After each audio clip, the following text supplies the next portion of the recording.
안녕하세요, 전청입니다. 이 영상을 찍는 시간이 10월 말인데요. 이제 2021년도 2달밖에 안 남았죠. 이맘때쯤이면 한 해를 마감하면서 절세 플랜에 대해 점검을 해보는데요. 특히 금년에는 큰 세법 개정을 앞두고 있죠. 따라서 이와 관련해서도요, 소득세를 줄이기 위해 많이 노력을 하고 또 보완하는 그런 상황입니다. 오늘은 이 비즈니스 오너들이 시행할 수 있는 은퇴연금제도, 리타이어먼트 플랜에 대해서 한번 정리해 보려고 합니다. 사실 지난번에요, 미국에서 은퇴 준비로 활용할 수 있는 여러 가지 리타이어먼트 플랜 방안들에 대해서 한번 다룬 적이 있는데요. 대표적인 것이 우리가 잘 알고 있는 IRA 또는 Roth IRA입니다. 그리고 최근에는 HSA에 대해서도 설명해 드렸죠. 이상의 내용들은 여러 차례 설명을 했으니까요. 오늘은 그 중에서도 소규모 자영업자들을 포함한 이 비즈니스 오너들이 활용할 수 있는 그와 같은 은퇴연금 제도에 대해 한번 살펴보도록 하겠습니다.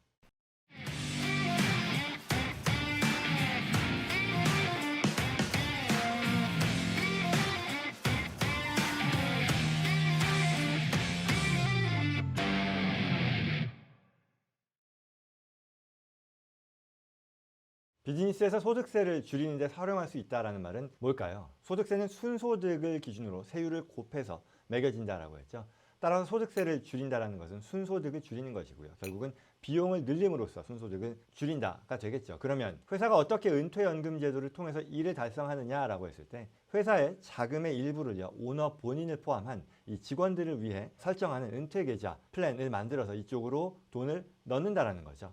이와 같이 옮겨진 돈은요, 비용으로 인정받아서 소득공제를 또한 받는 것이고요. 그런데 사실 이 돈은 정말 밖에 지출로서 나간 게 아니죠. 말하자면 내 왼쪽 주머니에서 오른쪽 주머니로 옮겨진 거에 지나지 않는데요. 그럼에도 나는 세금 혜택을 보는 거죠.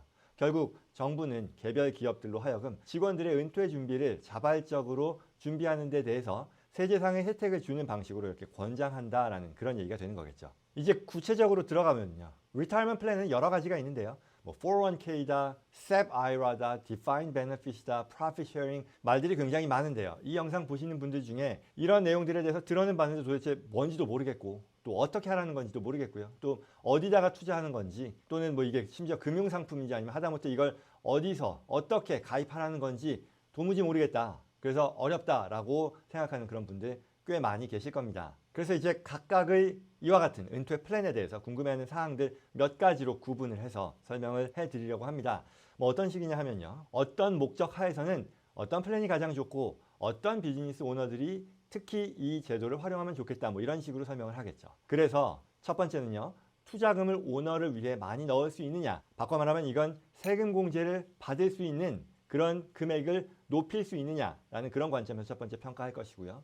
두 번째는 관리 유지비 또는 관리 유지에 드는 어떤 기업주의 노력의 정도, 얼마나 신경 써야 되는지에 대한 관점에서 평가해 드릴 거고요. 세 번째, 결국 이렇게 투자된 은퇴연금 계좌에 불입되는 금액을 오너가 많이 가져갈 수 있는지에 대한 관점에서 얘기할 겁니다. 그리고 이와 같은 관점에서의 평가를 토대로 어떤 비즈니스 오너들이 각각의 플랜에 가장 좋은 후보인지, 그리고 어떤 방식으로 가입할 수 있는지에 대해서 얘기해 보겠습니다. 첫 번째는 401k입니다. 많은 분들께서 아시는 거죠. 종류가 여기서는 일반 401k, 심플 401k, 솔로 401k 이런 식으로 나뉘는데요. 크게 봐서 이거는 가입자 수 그리고 운영비의 어떤 수준 이런 정도의 차이로 보시면 됩니다. 먼저 솔로 401k라는 것은요, 직원이 한 명, 본인만 있을 경우에 자격이 됩니다. 그래서 직원을 한 명이라도 고용할 때는 자격이 안 되니까요.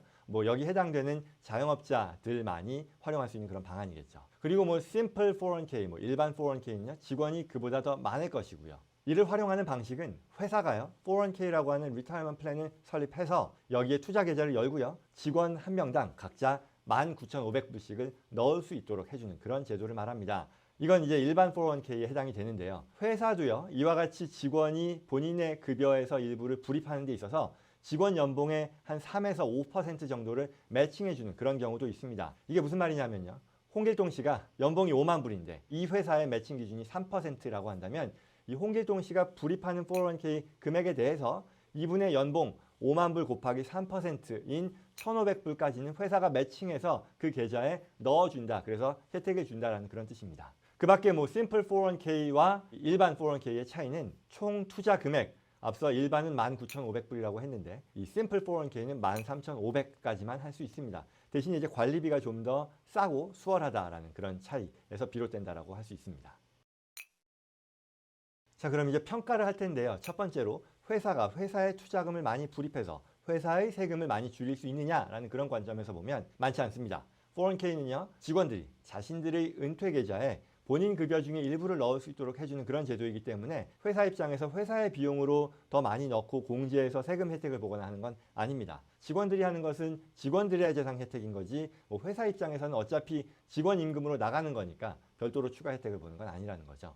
두 번째로요, 관리 유지비 또는 관리 유지에 드는 회사 차원의 노력에 대해서는요 많이 듭니다. 왜냐하면 별도의 이 401k를 위한 페이퍼 컴퍼니를 설립해서요. 이걸 또 IRS 등록해서 텍스 아이디도 받고 매년 이 Form 5500라고 하는 신고서를 IRS에 또 보고도 해야 됩니다. 물론 이건 본인들이 직접 하는 건 아니고요.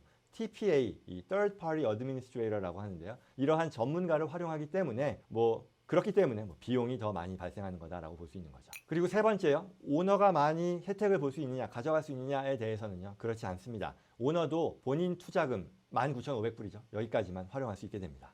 그러면 이제 이걸 왜 하냐라는 그런 질문을 할 수 있을 텐데요. 이에 대해서는요. 종업원들에게 주어진 혜택을 고려할 때 할 수 있다라고 말할 수 있겠습니다. 예컨대 직원들이요. 개개인들이 가입해서 활용할 수 있는 은퇴연금은 IRA가 있는데 이건 최대 6,000불까지밖에 못하죠. 그런데 만약에 회사에 401k 제도가 있다면 이 플랜을 통해서 19,500불까지 할 수 있는 거니까요. 직원들에게 이런 추가의 기회를 주는 거겠죠. 또한 회사가 매칭해줬을 때 그에 따른 혜택도 추가로 주어질 것이고요. 따라서 여기에 가장 큰 혜택을 볼 수 있는 회사들은 직원 수가 상대적으로 많으면서 그들에 대한 복지를 감안해주고 또 코스트도 상대적으로는 덜 발생시키는 플랜 이런 걸 감안할 때 이 401k를 생각할 수 있겠습니다. 그럼 이걸 어떻게 가입할 수 있는지에 대해서는요. 회사 설립이 필요하다라고 했죠. TPA를 통해서 한다고 했고요. 따라서 이들을 직접 컨택해도 되고요. TPA를요. 또한 이런 어떤 과정들에 익숙하지 않으니 그럴 경우에는 본인의 비즈니스를 도와주시는 변호사, 회계사 또는 파이낸셜 어드바이저 분들께 요청하는 것도 가능하겠죠. 자, 이제 두 번째로요. SEP IRA라고 하는 것이 있습니다. 간단한 내용은요. 이건 회사가 직원 급여의 일정 퍼센티지만큼을 이 회사의 은퇴연금 계좌에 불입해주는 방식입니다. 그리고 이 일정 퍼센티지라고 하는 것이요. 개인당 급여의 최대 25%까지이고요. 금액으로 할 경우에는 58,000불까지입니다. 그러니 25%까지를 회사가 넣어줄 수 있는데 그 금액이 58,000불을 넘을 수는 없다라는 얘기가 되겠죠. 그런데 여기서 중요한 거는요. 첫 번째로 회사가 넣어준다는 것이고요. 두 번째로 최대 25%까지 납부해준다는 겁니다. 예를 들어서요. 또 홍길동 씨가요. 오너입니다. 본인하고 직원 한 명이 있는 기업의 오너라고 하죠. 그리고 이 해당 직원이요. 임금이 10만 불이라고 하면 홍길동 씨가 본인을 위해서 최대로 이 세금 공제 혜택을 받기 위해서 이 은퇴연금 계좌에 돈을 많이 넣으려고 하는데요. 그래서 그 불이백을 이 본인 소득의 25%로 책정했다라고 하면 그러면 이제 직원도 이에 대해 똑같이 무차별적으로 적용되어야 하니 이 10만 불에 대해서 25%인 25,000불을 직원 몫으로 추가로 지급해야 된다는 그런 얘기가 되는 거죠. 고임금의 직원이 점점 늘면 부담스러운 상황이라고도 할 수 있겠습니다. 자, 그럼 이제 이 SEP IRA를요 마찬가지로 세 가지 관점에서 보면요. 첫 번째, 오너를 위해 투자할 수 있는 그 금액을 얼마나 많이 확보할 수 있느냐, 그래서 얼마나 많이 세금 공제도 볼 수 있느냐라고 했을 때요. 58,000불입니다. 앞서 우리가 일반 IRA는 6,000불, 또 401k 같은 경우는 19,000불이라고 했죠. 그에 비하면 높지만 또 아주 높은 금액은 아니다라고 볼 수 있겠고요. 두 번째로 관리 유지비 관점에서 보면은요. 그다지 높지 않습니다. 앞서 401k는 별도의 어떤 페이퍼 컴퍼니를 세워서 TPA를 쓴다고는 했습니다만 이것저것 해야 된다고 했는데요. 그에 반해 SEP IRA는요. 거기에 해당되지 않습니다. 그냥 수월하게 금융기관에서 바로 설립할 수 있습니다. 세 번째로요. 이 불입금에 대해서 오너가 많이 할당받을 수 있는지에 대한 관점에서는 이건 yes and no인 것 같아요. 우선 no라고 하는 이유는요. 회사의 불입금에 대해서 오너에게 할당되는 비율만큼 직원들에게도 같은 비율로 무차별적으로 지급해줘야 된다라고 했잖아요. 따라서 이게 만약에 직원이 많으면 큰 부담이 될 수 있다라고 생각할 수도 있겠죠. 따라서 no일 텐데 다만 여기서 이제 한 가지 고려해야 될 점은요.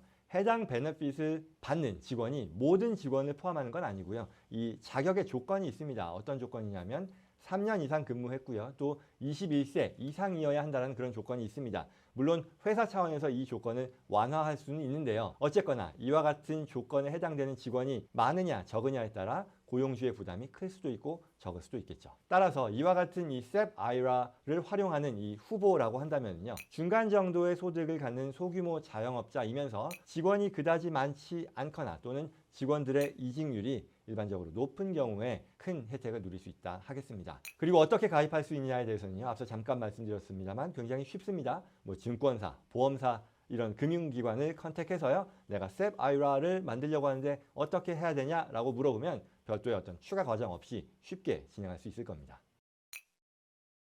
그 다음에 세 번째로요, 이 Defined Benefit Plan이라고 하는 게 있습니다. 뭐 Defined Benefit 또는 Cash Balance Plan, 뭐 여러 가지 이름이 있는데요. 이건 앞서 얘기했던 401k, 뭐 SEP IRA 이런 것들에 비해 오너를 위해 가장 많은 금액, 절대 금액을 회사가 불입할 수 있는 그런 옵션이라고 할 수 있겠습니다. 예를 들어서요, 앞서 말씀드렸던 이 401k 19,000불이었었고요. SEP IRA 또는 솔로 401k 이런 경우는 58,000불까지라고 했는데요. 그렇다면 더 많이 금년에 세금을 많이 줄이겠다라고 하는 그런 사업주들, 그리고 또 이제 세금도 줄이고 또 본인의 은퇴 자금도 확보하고 또 투자 자산도 비과세로 불어나게 할 수 있으니 뭐 여기에 나는 충분히 어떤 현재 현금 흐름상의 여유가 있다라고 생각하는 분들은 좀 더 넣을 수 있는 플랜을 고민할 수 있을 텐데요. 이 Defined Benefit을 이때 활용할 수 있다는 뜻이죠.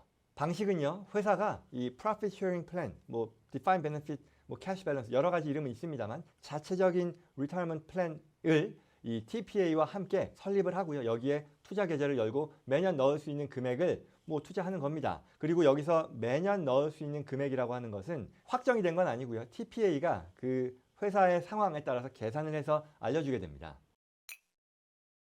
그럼 이제 앞서 얘기한 또 세 가지 관점에서 평가를 하면요. 첫째, 투자를 많이 할 것이냐, 그래서 세금 혜택을 많이 볼 것이냐, 앞서 말씀드린 대로 많이 할 수 있습니다. 가장 많이 할 수 있습니다. 그리고 두 번째요, 관리 유지비, 관리 유지에 드는 어떤 노력이 얼마나 많이 드는지에 대해서는요, 역시 예상할 수 있겠지만 가장 많이 듭니다. 뭐 401k와 마찬가지로 페이퍼 컴퍼니를 별도로 설립하고 텍스 아이디도 받고 연말에 폼 뭐 5500라는 거 신고하고 다 해야 되기 때문인데요. 물론 앞서 말씀드린 것처럼 회사에서 직접 하는 경우보다는 TPA가 하는 게 맞고요. 그리고 이거는 불입금을 회사가 전부 납부하면서 각 직원별로 얼마나 할당할 수 있는지를 또한 TPA가 계산하고 관리하기 때문에 비용이 다른 플랜들보다 더 많이 듭니다. 그리고 세 번째로요, 오너가 많이 가져갈 수 있는지에 대해서는 답은 예스입니다. 이 TPA가 계산을 해주는데요. 종업원의 어떤 급여, 나이에 따라서 금액이 결정이 되고 또 그렇기 때문에 오너에게 급여를 많이 책정함으로써 전체 이 불입 금액의 상당 부분을 오너가 혜택을 볼 수 있도록 할 수 있습니다.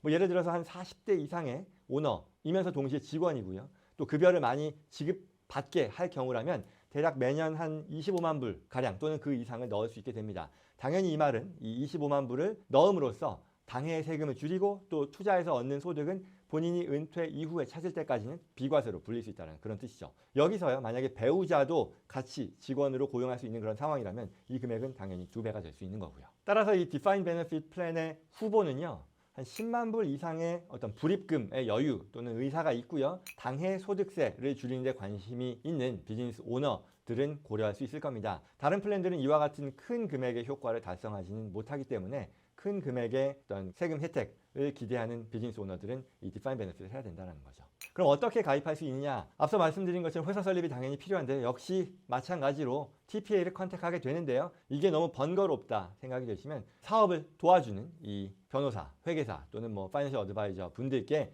요청하시면 바로 이어지게 됩니다.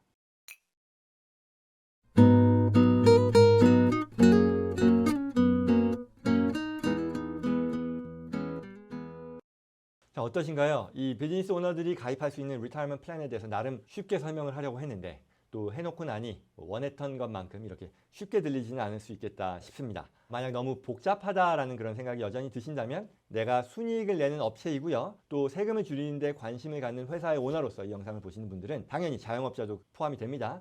그렇다면 첫 번째, 오늘 말씀드린 거예요. 이들 중에 뭐라도 하는 게 좋다. 왜냐하면 이건 비즈니스 오너들만이 누릴 수 있는 리타이어먼트 플랜입니다. 말하자면 아쉽지만 뭐 일반 급여 생활자들은 활용할 수 없는 그런 인컴 텍스, 소득세를 줄이는 그런 플래닝 옵션이기 때문에 꼭 고려하시는 게 좋겠다라는 거고요. 그리고 두 번째요. 이걸 어떻게 하느냐에 대해서 당연히 본인의 비즈니스를 도와주는 회계사님들 또는 변호사 또는 주변의 파이낸셜 어드바이저 분들께 나 소득세 줄이려면 연말 지나기 전에 어떤 뭐 리타이어먼트 플랜을 만들면 된다라고 하던데 어떻게 하냐라고 상의해 보세요. 그러면 알려드릴 겁니다. 이상 오늘 영상 마치겠습니다. 도움이 되었기를 바라고요. 저는 또 다음 시간에 찾아뵙겠습니다.